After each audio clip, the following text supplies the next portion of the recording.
자, 이번에는 그 검찰 이야기를 해보겠습니다. 그 심우정 검찰총장 관련인데요. 그 대통령 구속 취소 후에 즉시 항고를 포기했어요. 예. 그런데 이제 잘 아시다시피 구속 기간을 그 동안에는 날로 계산했다가 예. 이제 시간으로 계산을 했어요. 예. 그런데 그 뒤에 대검찰청이 일선지검에 혼란이 생기니까 구속 기간을 이전처럼 날로 해라. 계산해라. 예. 이거 뭐 앞뒤가 안 맞는 거 그렇죠. 아닙니까? 어떻게 보십니까? 너무 노골적이잖아요. 네. 진짜 이런 윤석열 하나만을 위해서 벌이고 있는 이 법원의 희한한 해석과 검찰의 맞장구, 이걸 보면서 시민들이 이게 법원 검찰이, 우리나라 법원 검찰이 만인에게 평등하게 법을 적용하고 집행하고 있구나라고 누가 생각하겠습니까? 이번에 이제 그 모습이 너무나 극명하게 드러난 것 같고, 이 잘못된 엘리트들의 민낯이라는 게 지금 그전에도 뭐 법률가들이 그렇게 국민들한테 큰 무슨 그 즐거움을 드린 적은 별로 없었던 것 같은데, 이번처럼 이렇게 걱정을 끼치는 경우가 있을까 싶어요. 각 직역에 있는 사람들이 다 그렇잖아. 지금 검찰, 법원, 공수처, 뭐 혼자 할 거 없이 전부 다 속색이는 존재가 됐잖아요.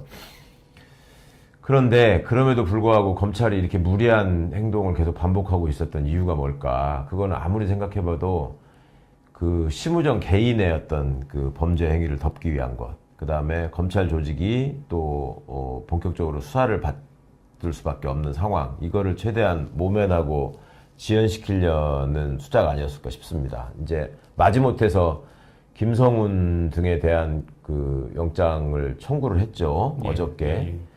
근데 지금 그간에 쭉 나오지 않고 있었던 것이 그나마 예전처럼 이렇게 검찰이 독점하는 시스템이 아니었기 때문에 그나마 다행인 것이, 검찰도 내란에 가담한 흔적들이 있는데 그거를 검찰이 수사를 주도하는 상황이 됐으면 덮였을 거 아닙니까? 예. 근데 지금 국가수사본부나 공수처가 수사를 하다 보니까 그 얘기가 나왔잖아요. 근데 검찰은 그거를 사전에 예방하기 위한 거였는지 공수처도 압수수색을 하고 국가수사본부도 압수수색을 했었잖아요. 그러다 보니까 이제 이 사실이 나온 건데, 일단 김용현의 자진 출석과 관련해서 심우정과 또 대검 차장 이진동이 김용현과 무슨 통화를 했는가, 왜 통화를 했는가, 무슨 얘기를 했는가, 이런 것들이 좀 밝혀져야 되는 게 하나가 확실히 나왔고, 그 다음에 계엄 상황이 벌어진 과정에서 선관위 서버 탈취를 위해서 대검과 방첩사와 국정원이 서로 협조하는 전화가 오갔다라는 것도 드러나고 해서, 그 당장 심우정 개인의 입장이 제일 급할 거고, 그 다음에 검찰 조직이 내란의 주요 임무에 동원됐는가의 문제에 대해서 굉장히 불안할 거고, 그래서 지금 벌어진 일이 아닌가 싶습니다. 그와 관련해서 지금 법사위에서는 심우정 검찰총장의 그 출석을 요구했는데 지금 예. 나오지 않고 있거든요. 예. 뭐 큰 문제는 없습니까? 그렇게 국회에서 출석하라고 그랬는데 지금 나오지 않는데. 그게 이제 그렇게 안 나오면 이제 예. 과태료가 부과가 될 수 있고, 예. 그 다음에 또 고발할 수 있거든요. 예. 근데 고발을 하면은 그거를 또 수사하는 게 검찰이다 결국. 그러니까 우리가 그러니까 검찰총장 입장에서는 내가 수사하는 꼴이 되는데, 예. 그거에 대한 자신감이 있는 거죠. 그러니까 예전부터 이제 그렇게 뭉개고 안 나왔던 건데, 그래서 이제 그런 얘기를 하는 분들이 있죠. 어차피 지금 이게 더 늦어지고 국민들이 더 불안하게 되는 상황이 되면, 그러니까 파면이 더 늦어지고 불안한 상황이 되면 최성목과 심우정에 대해서는 탄핵소추 절차를 진행해야 된다. 그리고 그전에도 보셨지만은 탄핵소추를 하기 전에 전 단계로 법사위에서 청문회를 할 수 있거든요. 예, 그거를 통해서 심우정 및 여타의 검찰 간부들, 지금 이제 내란과 관련돼 있을 거라고 생각하는 사람들에 대한 그 증인신문이 필요한 거 아니냐, 이런 얘기들이 지금 유력하게 나오고 있습니다. 그 의원님 그 개인 채널에서 그 예. 서울법대 내란과를 언급하셨는데 예, 제가 예. 좀 재밌게 봤는데 어떤 내용인가요? 개인 채널뿐만 아니라 여러 예. 방송에서 제가 말씀을 예. 드렸는데, 저로서는 너무나 이제 자괴감이 들어서, 그리고 이번에 이제 이 내란의 주요 임무 종사자들로 움직이는 사람들을 보면은 맨 처음에 이제 충암고 동문들이 떠올리실 거고, 그 다음에 주요 포스트에서 윤석열이가 누구를 믿고 이거를 감행하려고 했을 것인가. 그러니까 다 쿠데타 세력들은 본인의 어떤 믿음이 있는 그 친위 세력들이, 소위 똘마니가 있어야지 이게 가능한 일이잖아요.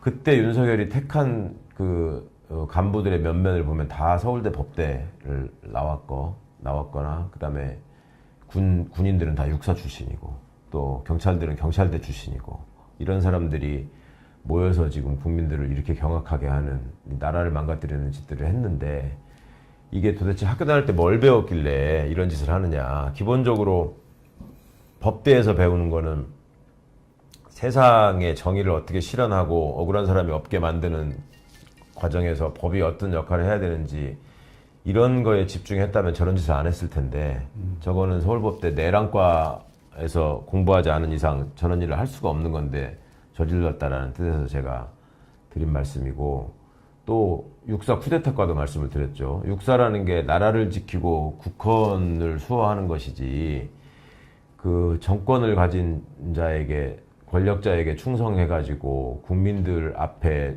총뿌리를 겨누는 이런 일은 이제 더 이상 우리가 없을 거라고 살아왔잖아요. 근데 이번에 그런 일이 또 벌어지니까 이거는 무슨 쿠데타를 전공한 놈들을 양성하지 않는 이상 이런 일이 있을 수 없다라는 뜻에서 육사 쿠데타과 혹은 육사 반란과가 있다라고 말씀을 드렸던 거고, 경찰대 부여학과를 또 말씀을 드렸어요. 경찰들은 자기들이 주도할 수는 없는 조직이니까 시키는 대로 부역을 하잖아요. 이게 이제 뿌리가 깊은데 옛날부터 쿠데타 세력들이 이 물리적 폭력을 동원해가지고 반대자들이나 국민들을 겁박하기 위해서 군대를 꼭 장악해야 될 필요가 있고, 자기가 또 쿠데타를 다시 안 당하게 위해서라도, 그 다음에 합법적 폭력으로 정적들을 제거하고 국민들을 겁박하기 위해서 이 법무 검찰 조직을 장악해야 될 필요가 있었단 말이에요. 그때 전두환이가 이제 이걸 본격화했고, 그때 등장한 게 이제 육법당이라는 이름이란 말이죠. 전두환 때 집권당인 민정당이 육법당이라는 소리를 들었어요. 그걸 주도했던 게, 그러니까 주요 구성원들이, 실세들이 육사 출신과 서울법대 출신들이었단 말이죠.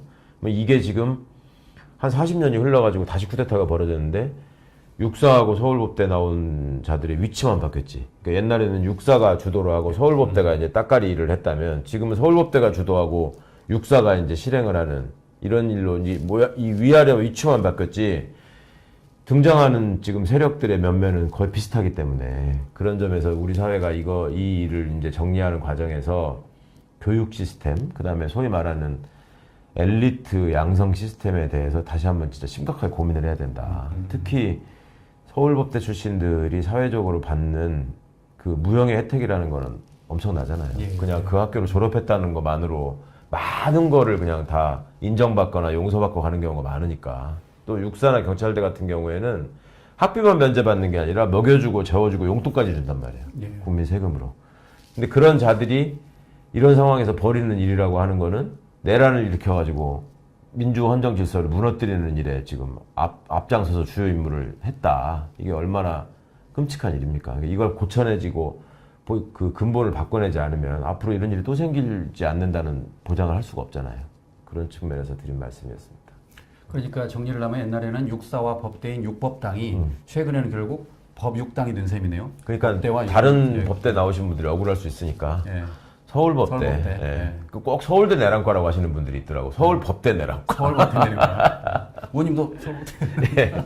서울법대에는 예전에 공법학과, 사법학과가 있었는데 지금 보니까 내란과하고 탄핵과하고 무관심과하고 세 가지가 있는 것 같아요. 그럼 본인은 어디? 저는 뭐 정과자과인 것 같은데.